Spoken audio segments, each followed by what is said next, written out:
Hey, what's going on, guys? It's Vinny here, and today I'm going to show you how to replace a garbage disposal for the most common and standard units. If you find this video helpful, please give it a like, leave a comment down below if you have any questions, and subscribe for more DIY videos that can help save you money. Now listen to this.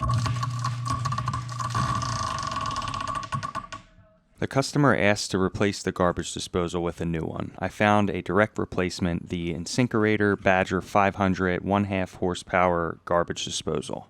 Common reasons to replace your garbage disposal are if it's jammed and making noise, you could try using a hex wrench on the bottom of the garbage disposal to clear the jam. Otherwise, it might be broken or loose metal inside. Another reason could be if you turn the switch on but nothing happens, then you would first want to check if the circuit breaker is tripped. Check if the garbage disposal has a built-in breaker. It's usually a red button. And another reason would be if you have water leaking from it, I would first check all the hose and drain connections are tight. Otherwise, the garbage disposal may have bad seals. For the tools and parts needed for this job, you're going to want a Phillips head and flathead screwdriver, channel lock pliers for the clamp, a bucket, some rags, some gloves, a headlight, a wire tester if your unit is hardwired, wire strippers, and a small hammer. And for the parts, you're going to want your new garbage disposal unit, a power cord kit for the units that plug in under the sink to an outlet. You would want wire caps or wire nuts if your unit's hardwired, and then some plumber's putty if your sink drain flange needs to be resealed. Please note that in this video, we will not be replacing or resealing the drain flange as there is currently no leaks and everything operates normal at this time. I would only recommend replacing and resealing the sink drain flange if it was previously leaking. Otherwise, you should be good to leave it as is. First step is to make sure the power switch is turned off for the garbage disposal and also turn off the circuit breaker that supplies power to the garbage disposal. Next, test the power wire going to the garbage disposal to ensure you have no power. If your garbage disposal has a built-in power cord, then make sure to unplug it. Next, remove the clamp and disconnect the drain hose. If you have a pinch clamp, you can use pliers, and if you have a hose clamp, you can use a flathead screwdriver. Then you can grab the hose by hand and wiggle it off, and I would recommend storing it up high so it doesn't drip or leak while we're working.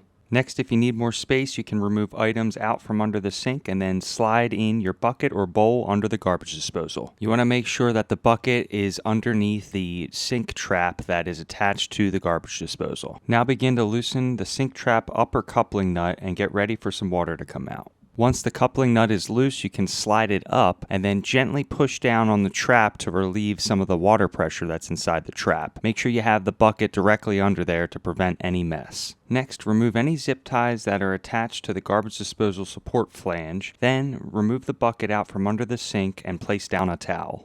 Now, carefully push down on the sink trap just enough so you can swing it out of the way of the garbage disposal. Then, you can grab the garbage disposal support flange and begin to twist it off counterclockwise or lefty-loosey. Once the garbage disposal is disconnected, you can lay it down flat on the towel. Now, since this one's hardwired, we're going to begin to remove that electrical connection that's connected through the bottom. If your garbage disposal came with a power cord already installed or a power cord kit, then you can skip this step. Again, ensure that the power has been completely shut off. Next, using a Phillips or flathead screwdriver, loosen the 2 screws on the wire strain relief clamp. Now, using a screwdriver, remove the screw and cover plate on the underside of the disposal. Next, begin to carefully pull out the wires and take note of the wire connections and colors. Use a screwdriver to loosen the green grounding screw and disconnect the bare copper ground wire. Then remove the wire caps and disconnect all wiring. Carefully remove the wires out from the strain relief, ensuring not to damage the wires. Then straighten out the wires and cut off the bare copper ends with wire strippers so we can make new clean connections. Also remove the cable clamp connector by twisting it out counterclockwise. This next step is for those who have a dishwasher. Knocking out the plug that's within the dishwasher inlet tube will allow your dishwasher to drain directly into your garbage disposal. Please note, if you don't have a dishwasher, then do not knock this plastic plug out. Grab your new garbage disposal and lay it down on its side. We're going to get a flathead screwdriver and a small hammer to knock out the plastic plug that's inside the dishwasher inlet tube. Also ensure to knock out any small pieces of plastic that don't fully come out with the plug. Then remove the plastic plug out from the disposal. Next, take your old discharge tube and carefully remove the plastic washer and coupling nut, as we will reuse these on the new disposal. disposal. Now get your new discharge tube, install the metal flange over the elbow first, followed by the coupling nut and then the washer. Make sure you have everything oriented correctly as shown on the screen. Now grab your new rubber gasket and install that flush in the tailpipe groove. Make sure that it is fully seated. Then install the discharge tube, making sure it's facing down. Use the 2 new bolts to snugly secure the discharge tube to the disposal. I always recommend installing these bolts by hand and then tightening it down to about 50%. Then you can straighten up the discharge tube and then finish off tightening down the 2 bolts evenly. Next, flip the disposal upside down and remove the Phillips head screw along with the metal plate. Now you can also install the cable clamp connector by twisting it on clockwise and use a pair of pliers to carefully help snug it up. Next, carefully feed your electrical wires through the cable clamp connector and into the garbage disposal. Be sure to not damage the wires in the process. You can gently use a pair of electrical pliers to pull up the wire as you feed in the rest of the wire from the back. Once all wires are through the cable clamp connector inside the new garbage disposal, you can now straighten out all the wires.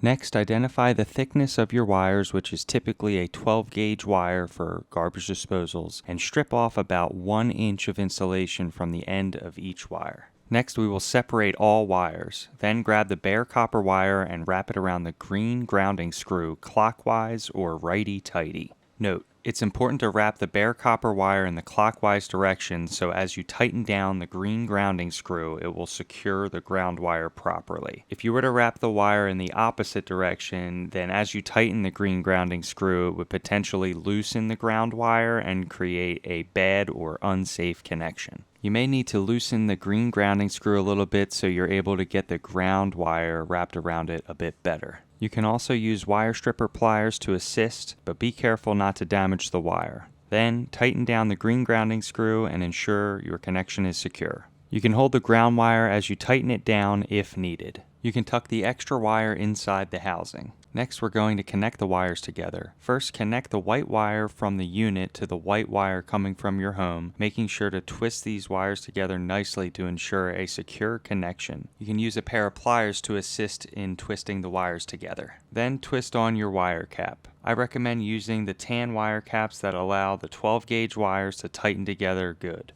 Now you can neatly tuck the white wires into the housing. Then connect the black wire from the unit to the black wire from your home and repeat the same process by installing the wire nut and neatly tucking the black wires into the housing. Next, if you haven't already, tighten down the wire strain relief evenly and ensure the wires have a little slack in them. Make sure the wire is centered within the strain relief while tightening down. You want this connection to be snug but without smashing the wires. Next, reinstall the metal plate along with the Phillips head screw. Note the proper orientation of the metal plate. Now you can pick up the unit and feed the extra wire back into the wall. Now you can mount the new unit up to the sink by lining up the lower mounting ring with the upper mounting ring that's attached to the sink flange, and then twisting the unit clockwise or righty-tighty until it feels locked in place. Also make sure to align the drain discharge tube in the same direction it originally was so we're able to reconnect the sink trap. If you have trouble twisting the unit back on, you can use the Allen key that's supplied with the unit to assist. You'll need to insert one end into the lower mounting ring as shown. Also make sure all 3 of the mounting ring points are catching and connecting together while screwing on the new unit. Now we can reattach the sink trap to the unit by carefully swinging the sink trap back over and pushing down on the sink trap just enough so you can reconnect it back together with the garbage disposal discharge tube. Then slide down the plastic washer until it's seated properly with the sink trap, and then slide down and screw on the coupling nut and tighten that down by hand.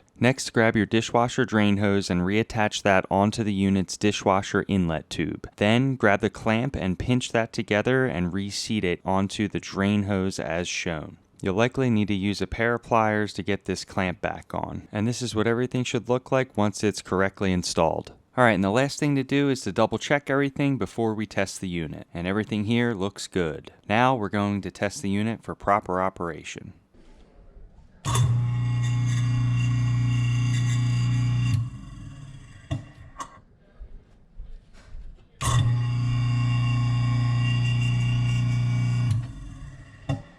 Alright, and everything here looks and sounds good to me. The final step is to test and check for leaks. Turn on your faucet and let the water run. Then go under the sink to check for any leaks. If there's anything leaking, then make sure to go back and fix what is needed. If nothing's leaking, then congratulations, you just completed replacing your garbage disposal. If this video helped you guys out, please leave me a like. If you guys have any questions at all, leave them down in the comments. I'll get back to you. And if you're looking for more of this kind of content, then hit that subscribe button because there'll be plenty more videos coming your way. I appreciate you guys sticking through with me on this one, and I'll catch you in the next one. Have a good one.